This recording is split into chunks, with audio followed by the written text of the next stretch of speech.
చేసిన నిందితుడిపై మహేంద్ర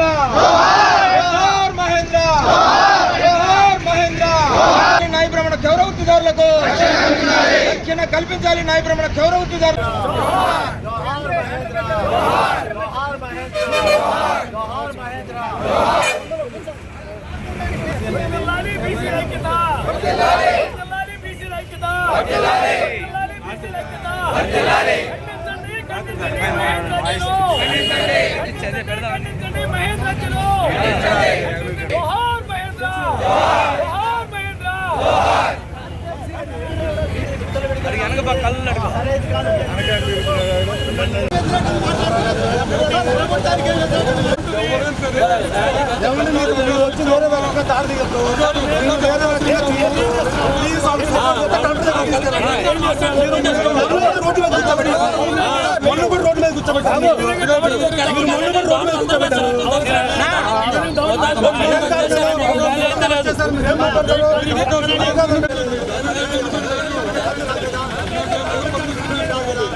అంబేద్కర్ బొమ్మ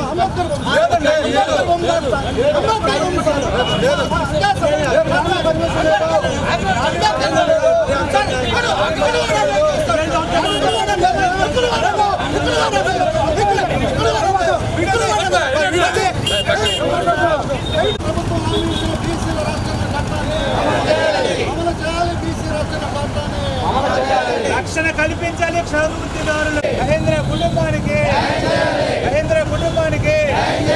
మహేంద్ర కుటుంబానికి రక్షణ కల్పించాలి క్షౌర వృత్తిదారులకు రక్షణ కల్పించాలి క్షౌర వృత్తిదారులకు రక్షణ కల్పించాలి క్షౌర వృత్తిదారులకు రక్షణ కల్పించాలి మహేంద్ర క్షౌర వృత్తిదారులకు రక్షణ కల్పించాలి క్షౌర వృత్తిదారులకు రక్షణ కల్పించాలి క్షౌర వృత్తిదారులకు రక్షణ కల్పించాలి క్షౌర వృత్తిదారులకు.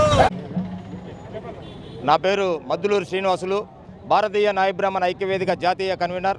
నిన్న ఒంగోలు నగరంలో మహేంద్ర అనే వ్యక్తిని దారుణంగా క్షౌర వృత్తిదారుని కత్తెరతో పొడిచి హత్య చేయడం జరిగింది. ఈ సంఘటన యావత్ న్యాయ బ్రాహ్మణ సమాజాన్ని రాష్ట్ర వ్యాప్తంగా ఉలిక్కిపడేటట్లు చేసింది. మహేంద్ర గుడివాడ పట్టణానికి చెందిన న్యాయ బ్రాహ్మణ క్షౌర వృత్తిదారుడు పొట్ట కూటి కోసం బ్రతుకు తెరువు కోసం ఒంగోలు పట్టణానికి వచ్చి ఒంగోలు నగరంలోని 60 అడుగుల రోడ్డు శ్రీనివాస హెయిర్ స్టైల్ నందు క్షౌర వృత్తిదారుడుగా జీవనాధారం గడుపుతున్నాడు. నిన్నటి రోజున రామారావు అనే వ్యక్తి కొండేపి నియోజకవర్గం నేతివారిపాలెనికి చెందిన వ్యక్తి మద్యం తాగి వచ్చి, అది కూడా విపరీతమైనగా మద్యం తాగి వచ్చి షేవింగ్ చేయమని కోరగా విపరీతమైన మద్యం తాగి ఉన్నావు ఇప్పుడు చేయను నేనని ఇతను చెప్పడంతో పక్కనే ఉన్న కత్తెర తీసుకొని మెడ మీద కిరాతకంగా పొడిచి హత్య చేయడం జరిగింది. రాష్ట్ర ప్రభుత్వానికి మేము ప్రధానంగా విన్నవించేది ఏందనగా న్యాయ బ్రాహ్మణ క్షౌర వృత్తిదారులకు రక్షణ కల్పించాలి.